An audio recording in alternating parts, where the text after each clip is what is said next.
Rebonjour à tous et bienvenue à ceux qui nous rejoignent. On est toujours sur le salon des entrepreneurs et je suis avec Vincent qui a monté une agence de voyage toute particulière qui s'appelle Into the Tribe. Vincent, est-ce que tu peux nous raconter un petit peu ton projet? Alors en fait, Into the Tribe, c'est la première agence de séjour Digital Detox en Europe. On organise des séjours totalement déconnectés, en fait, où les clients vont se déconnecter d'Internet, de leur téléphone et de leurs ordinateurs pendant plusieurs jours. Le but, c'est vraiment de se déconnecter d'Internet pour se reconnecter aux autres, à la nature et à soi-même. Et voilà, donc je les emmène en Grèce, en Espagne, au Portugal, en France, à chaque fois dans des endroits vraiment en pleine nature, en dehors des sentiers touristiques. Qu'est-ce qui t'a donné cette idée? Alors je faisais un voyage en Asie et donc j'étais en Mongolie en fait avec des amis. On était totalement déconnectés du coup et on s'est retrouvés pendant un mois dans les steppes à faire du camping, à être vraiment coupé de tout réseau. Et quand je suis rentré après en France, j'ai eu un choc. Le fait d'avoir été déconnecté et de rentrer et de voir tout le monde sur son téléphone tout le temps dans le métro, sur les terrasses des cafés, etc. Ça m'a donné envie d'essayer d'aider les gens à se déconnecter. Et alors comment t'as mis ça en place? Parce que toi tu avais déjà un job, qu'est-ce qui t'a poussé à dire ok c'est bon je me lance et je concrétise l'aventure? Alors en fait avant je travaillais dans le marketing, dans l'industrie du thé. Et en fait j'avais un CDD et donc à la fin de mon CDD j'ai vraiment pris le temps de réfléchir à ce que je voulais vraiment faire de ma vie. Et à force de réflexion, en ayant eu cette idée de déconnecter les gens et à la fois en étant passionné par les voyages, j'ai trouvé une solution pour mixer les deux.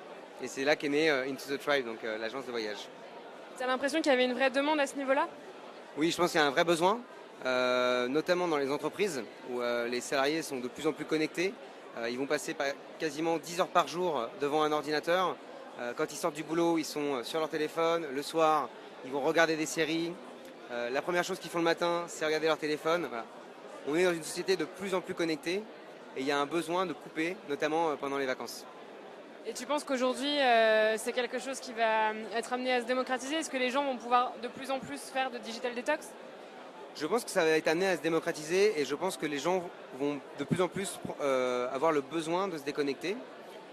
Par exemple, en ce moment, on parle beaucoup du droit à la déconnexion qui est rentré dans le Code du travail au début du mois de janvier. La digital detox et les séjours digital detox font partie de la déconnexion. Et c'est un moyen pour les entreprises de proposer à leurs salariés de se déconnecter et de façon ludique en plus. Et est-ce que c'est une offre qui est forcément dédiée aux entreprises ou je peux me dire je veux partir avec des copains, au lieu de partir dans un club de vacances, je pars en digital detox? Alors voilà, c'est pour les particuliers et pour les entreprises. Donc pour les particuliers, on part avec des groupes de 15 à 20 personnes. Et en fait, on va faire des activités sportives. Donc on peut faire du kayak, du surf, du yoga, un cours de cuisine, des activités artistiques, etc. Ce qui va nous permettre en fait d'être déconnectés, mais aussi d'échanger, de faire des rencontres voilà, de s'amuser pendant 3-4 jours. Et à côté de ça, il y a des séjours pour les entreprises, où là, c'est l'entreprise qui me contacte directement. On fait un séjour totalement sur mesure. Et pareil, on va mettre des activités. Donc ça peut être des activités sportives, ludiques, etc. Mais il peut y avoir aussi des séances de travail. On peut imaginer un brainstorming. On peut imaginer créer une nouvelle affiche publicitaire avec des arts plastiques. Enfin, il y a plein de façons de travailler aujourd'hui sans être connecté. Et ça crée du lien dans les équipes. Est-ce que tu vas toi-même à la rencontre des acteurs du tourisme pour créer ces séjours sur mesure? Alors voilà, en fait, dans mes phases de prospection, je vais sur place et je rencontre les hôteliers, les restaurateurs et les agences sportives qui vont s'occuper d'organiser les activités comme le kayak, le surf. Ça peut être aussi des professeurs de yoga, des chefs pour les ateliers cuisine. Je rencontre chaque fournisseur et je travaille étroitement avec eux pour préparer le voyage. Oui. Comment ça se passe quand il y a des séjours qui ne sont pas réservés à 100%? Enfin, tu m'as dit que c'était des groupes de 15 ou 20 personnes. Est-ce que ça peut arriver que tu aies des destinations où il n'y ait que 9 personnes qui s'inscrivent? Alors oui, parce qu'en fait, il y a plusieurs types de personnes qui s'inscrivent. Il peut y avoir des groupes d'amis, des gens qui voyagent en solo, des couples. Et parfois, c'est vrai que les voyages ne sont pas forcément remplis entièrement. Après, on s'arrange avec les fournisseurs et on arrive à créer un super voyage. En général, les voyages sont remplis, ou parfois il reste 2-3 places, mais ça crée toujours un groupe et une bonne atmosphère, même à 10 ou à 12 personnes. Tu organises des voyages à quelle fréquence en général? Alors j'essaie d'en faire un par mois. Voilà. Et donc depuis le lancement, tu as toujours trouvé des preneurs? Voilà, alors en fait j'ai lancé les ventes en février 2015 et l'année dernière j'ai organisé 6 voyages. C'est vrai que la saison est assez courte puisqu'elle est d'avril à octobre en Europe. Et j'espère dans les prochaines années pouvoir proposer des séjours dans d'autres destinations. Je pense notamment à l'Amérique du Sud et à l'Asie, qui sont des destinations très demandées aujourd'hui et où il y a des super endroits pour se déconnecter aussi. Est-ce que c'était difficile de se lancer en tant qu'entrepreneur? Enfin, j'imagine que ça demande du courage et un peu d'audace. Est-ce que tu as l'impression qu'aujourd'hui on facilite et on encourage l'entrepreneuriat? Oui, je pense qu'aujourd'hui on est dans une bonne période pour l'entrepreneuriat. On le voit déjà au salon, il y a de plus en plus de monde qui vient. Enfin, beaucoup de gens ont envie d'entreprendre. Donc à la fois l'information est plus facile à trouver sur Internet. Il y a de plus en plus de MOOC, d'apprentissage en ligne qui nous permettent d'apprendre à coder, à faire du digital, à communiquer en ligne. Donc je pense que c'est plus facile de trouver de la matière pour pouvoir entreprendre qu'avant. Voilà. Tout à l'heure, il y avait messieurs Hamon et Macron qui étaient sur le salon. Tous les deux dans leur programme politique, ils parlent du travail comme étant une forme d'émancipation possible. Est-ce que pour toi, l'entrepreneuriat, c'est ça? Totalement. C'est-à-dire que pour moi, le plus important, c'est d'aimer mon travail. Et je pense que tout entrepreneur qui démarre est motivé par son idée, son business, et s'élève tous les matins avec plaisir, justement parce que c'est son business et que c'est le business qu'il a choisi. Je pense que ouais, c'est une forme d'émancipation. Ouais. C'est du plaisir, mais j'imagine que c'est aussi beaucoup de boulot. Ouais, c'est aussi beaucoup de boulot. Surtout dans mon cas où je suis tout seul, donc du coup je dois gérer vraiment tous les différents métiers en fait qu'il y a dans mon entreprise, que ce soit la prospection, la communication, la vente, plus toutes les fonctions support. Donc ouais, c'est beaucoup de boulot, mais c'est palpitant, donc ça va. Est-ce que ton objectif c'est de recruter, de grossir et d'avoir des personnes autour de toi?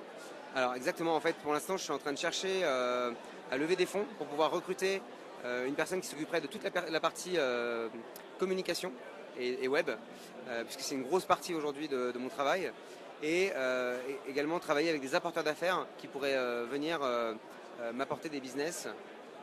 Voilà, ce genre de contrat, j'aimerais bien en signer. Ouais. Est-ce que tu penses que les levées de fonds sont nécessaires aujourd'hui pour se développer? Je pense qu'elles ne sont pas forcément nécessaires pour se développer, mais elles sont importantes pour avoir une croissance rapide. Je pense que, par exemple, dans le cadre de mon activité, je pense que je pourrais me développer petit à petit en ayant de plus en plus de clients et en faisant rentrer de plus en plus d'argent. Mais le fait de lever des fonds me permettra d'être plus rapide et d'aller plus vite prendre des parts de marché. On parlait un peu du coup de stratégie de communication. Toi, aujourd'hui, c'est principalement sur Internet? Alors voilà, Into the Tribe, on est uniquement sur Internet.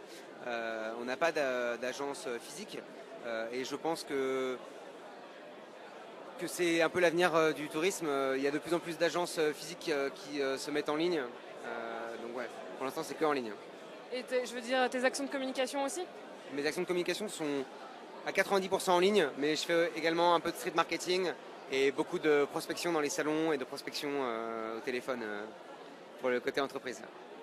Est-ce que tu vois une tendance se dessiner au sein des profils de tes clients? Je veux dire, est-ce que c'est, surtout pour les particuliers, est-ce que c'est plutôt des gens qui sont jeunes, des gens qui ont déjà une certaine expérience? Alors voilà, la plupart de mes clients ont entre 25 et 40 ans. Ils ont des métiers à haute responsabilité et très connectés. Donc souvent, ils ont fait des études supérieures et ils ont des boulots où ils sont connectés 10 heures par jour devant un ordinateur. Et quand ils partent en vacances, ils veulent être assurés d'être déconnectés. Et ils veulent aussi une prestation clé en main où une fois qu'ils ont payé le service, ils n'ont plus à se prendre la tête. Tout est organisé pour eux et ils n'ont plus qu'à apprécier, quoi. Et comment ils le vivent quand ils sont concrètement dans la situation de la déconnexion? Et ils le vivent très bien. Certains ont quelques appréhensions les premières heures. Et en fait, le fait d'être tout le temps en interaction avec d'autres gens, le fait de participer à des activités, de découvrir un nouveau pays, une nouvelle culture, une nouvelle gastronomie, ça leur permet de totalement oublier le fait qu'ils sont déconnectés.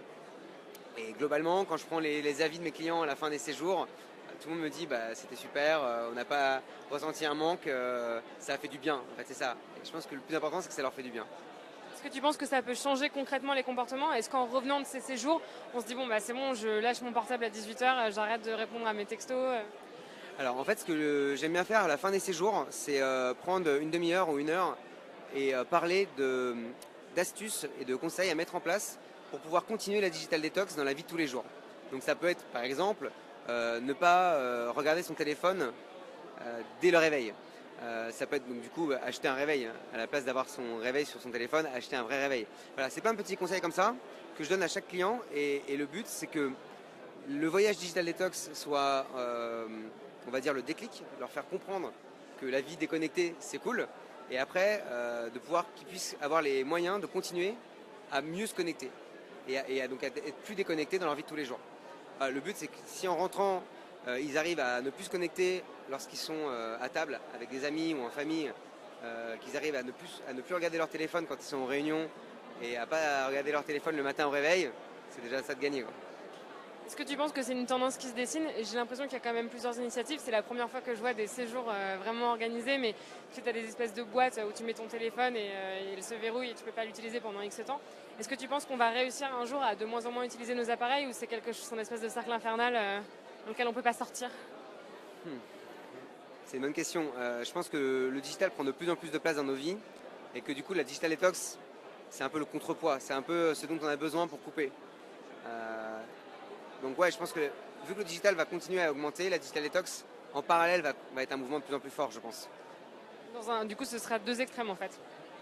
Non, parce que les deux peuvent cohabiter. C'est-à-dire que un ingénieur web qui va travailler toute sa journée devant un ordinateur et à coder, il n'aura qu'une envie après 3 mois de travail, c'est de se déconnecter. Et c'est là que mes voyages peuvent l'intéresser. Est-ce que tu as des clients qui se montrent déjà intéressés pour d'autres séjours? Oui, alors là j'ai des demandes, notamment d'une école de commerce qui veut organiser un séjour digital detox pour son master spécialisé dans le digital. Et j'ai des contacts avec plusieurs agences de communication digitale qui sont intéressées également. J'ai aussi des pistes avec des boîtes qui sont spécialisées dans la nanotechnologie, la biotechnologie, etc. Et donc j'ai des futurs projets en cours. Super. Est-ce que tu as des gens qui ont fait des digital detox avec toi, qui t'ont dit bon bah rendez-vous dans 2 mois, dans 3 mois, on revient à ce moment-là? Et ben voilà, l'année dernière, j'ai une personne qui est venue dans un séjour en Grèce au mois de septembre et qui est revenue du coup 2 mois plus tard au Portugal. Donc c'est que ces deux voyages-là ont bien marché et d'ailleurs ils ont très bien marché et je vais les relancer cette année.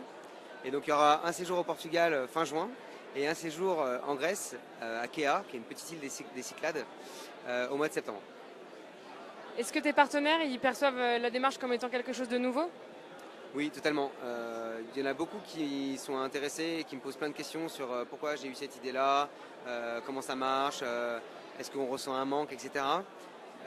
C'est une idée nouvelle, mais on sent chez les gens que c'est vraiment un besoin qu'ils ont en eux. Alors pas tout le monde, hein, bien sûr, mais beaucoup ont ce besoin de se dire ah, ça me ferait du bien quand même de me déconnecter quelques jours. Est-ce qu'il y a des packages selon différents stades, je sais pas, des gens qui veulent se déconnecter juste une journée, des gens qui veulent partir un week-end, des gens qui veulent partir une semaine? Alors, par exemple, pour les voyages grand public, il y a des séjours de 4 jours et il y a des séjours d'1 semaine. Et pour les séjours d'entreprise, c'est totalement à la carte. C'est-à-dire que tout est fait sur mesure avec le client. Et donc, si on veut partir 3 jours, une journée, une semaine, tout est faisable. Aujourd'hui, tes clients, ce sont plutôt les entreprises ou plutôt les particuliers? Pour l'instant, c'est moitié-moitié. L'année dernière, j'ai eu 100 personnes qui sont venues avec moi en voyage. Et vraiment, c'était moitié-moitié, quoi. 50 particuliers et 45 des entreprises. Donc pour le moment, tu pars à chaque fois avec les gens? Oui, pour l'instant, je pars à chaque fois avec les gens et c'est aussi une partie de mon boulot que j'aime particulièrement. Est-ce que tu as des prochaines étapes en termes de développement? Donc tu nous as parlé d'une levée de fonds. Est-ce qu'il y a d'autres choses dont tu voudrais nous parler? Donc voilà, la levée de fonds, le fait de pouvoir trouver des collaborateurs et puis accélérer la croissance notamment sur la partie commerciale, sur la partie entreprise, pardon. Trouver de plus en plus de clients et grossir, quoi. Ça, c'est mes prochains objectifs. Et un objectif à moyen terme, ce serait vraiment d'aller sur d'autres continents et de proposer des séjours un peu partout dans le monde. Et pour l'instant, je reste focalisé sur l'Europe. C'est déjà un gros marché intéressant. Pour le moment, ça marche beaucoup au bouche à oreille? Ça marche beaucoup en bouche à oreille, ça marche pas mal aussi en communication web. La plupart des entreprises qui m'ont trouvé grâce à Internet. Donc voilà, c'est un peu les deux canaux. Il faut essayer de jouer sur les deux canaux, ouais, c'est ça. Écoute, on est en pleine campagne présidentielle. Est-ce que toi, en tant qu'entrepreneur, tu aimerais qu'on mette en place certaines mesures en France pour faciliter la création d'entreprises? Ça serait bien qu'on incite les étudiants à entreprendre, qu'on pousse vraiment aussi, par exemple, voilà, qu'on pousse les entrepreneurs à aller plus sur le web, parce que c'est là qu'aujourd'hui que ça se passe en termes de business. Et après, oui, toujours essayer de faciliter les entrepreneurs, notamment quand ils démarrent. Je sais qu'il y a beaucoup d'aides en France pour démarrer, etc. Après, il faut les accompagner aussi quand ils sont en phase de croissance et les aider tout au long de la vie de l'entreprise parce que c'est eux qui vont créer de l'emploi demain et c'est eux qui vont apporter les innovations, donc c'est important. Ouais. Donc ça, c'est un rôle à jouer par le gouvernement. Il y a aussi beaucoup de grands groupes qui s'intéressent aux startups. Est-ce que toi, tu penses que c'est plutôt une opportunité ou plutôt ça risque d'être un frein à l'innovation? Non, je pense que c'est une bonne opportunité que les startups et les grandes entreprises travaillent ensemble, puisque elles ont chacune une expertise différente, elles apportent chacun des moyens différents. Je pense que les startups font du bien aux grands groupes aussi avec leurs idées neuves. Voilà, c'est une bonne collaboration, je pense que c'est utile. Cercle vertueux. Est-ce que pour terminer, tu aurais des conseils à donner aux jeunes pousses qui voudraient se lancer et qui nous regardent? Bah, si on est motivé, il ne faut pas hésiter, il faut tenter sa chance, surtout quand on est assez jeune. Je pense on n'a pas encore trop de responsabilités, que ce soit avec des appartements, des enfants, etc. Donc c'est le bon moment pour se lancer et en plus on est motivé, il faut se lancer. Voilà. Merci beaucoup. On continue dans un instant avec Benjamin qui va nous présenter sa société de Blangy. Merci.